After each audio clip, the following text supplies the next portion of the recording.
TTD தலைவர் தம்பி தலைமையில் படம் எப்படி இருக்குன்னு வாங்க பார்க்கலாம். ரிவ்யூக்கு போறதுக்கு முன்னாடி இதே மாதிரி இன்ட்ரெஸ்டிங் நியூஸ் அப்டேட்ஸ் அண்ட் ரிவ்யூஸ்க்கு சேனல் மறக்காம சப்ஸ்கிரைப் பண்ணிக்கோங்க. பெசில் ஜோசப்பை வச்சு ஃபேலுமின்னு ஒரு சூப்பர் டூப்பர் ஹிட் கொடுத்த டைரக்டர் நிதிஷ் சஹதேவ் டைரக்ஷன்ல தான் இந்த படம் வந்திருக்கு. இந்த படத்துல பாத்தீங்கன்னா ஜீவா, தம்பி ராமையா, இளவரசு மற்றும் பலர் சேர்ந்து நடிச்சிருக்காங்க. கல்யாண சாவு கேள்விப்பட்டிருப்பீங்க. பட் கல்யாணமும் சாவும் ஒரே நேரத்துல ஒரே இடத்துல வந்துச்சுன்னா எப்படி இருக்கும்ன்றது தான் இந்த படத்தோட interesting story point. First half வரைக்கும் பயங்கர இன்ட்ரெஸ்டிங்காக போகிற படம். செகண்ட் ஹாஃப் என்ன பண்ணியிருக்காங்கன்னு பார்க்க போனால் செகண்ட் ஹாஃப்மே ரொம்ப இன்ட்ரெஸ்டிங்காகவும் ரொம்ப சுவாரஸ்யமாகவும் இந்த டைரக்டர் எடுத்திருக்காரு.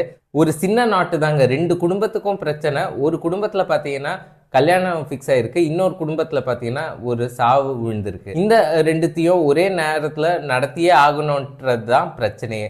இதை பஞ்சாயத்து தலைவரான ஜீவா எப்படி சால்வ் பண்ணுறாருன்றது தான் படத்தோட மொத்த கதையே. படத்துல நெகட்டிவ்னு சொல்றதுக்கு பெருசா எதுவுமே இல்லைங்க. இது ஒரு ஜாலியான கமர்ஷியல் ஃபேமிலி என்டர்டெய்னர் மூவி. இந்த பொங்கலோட வின்னர்னே இந்த படத்தை சொல்லலாம். டைம் இருந்தா கண்டிப்பா ஃபேமிலியோட சேர்ந்து இந்த படத்துக்கு தியேட்டர்ஸ்ல போய் என்ஜாய் பண்ணுங்க. இந்த ரிவ்யூ உங்களுக்கு பிடிச்சிருந்ததுன்னா வீடியோவை லைக் பண்ணிட்டு சேனல் மறக்காம சப்ஸ்கிரைப் பண்ணிக்கோங்க.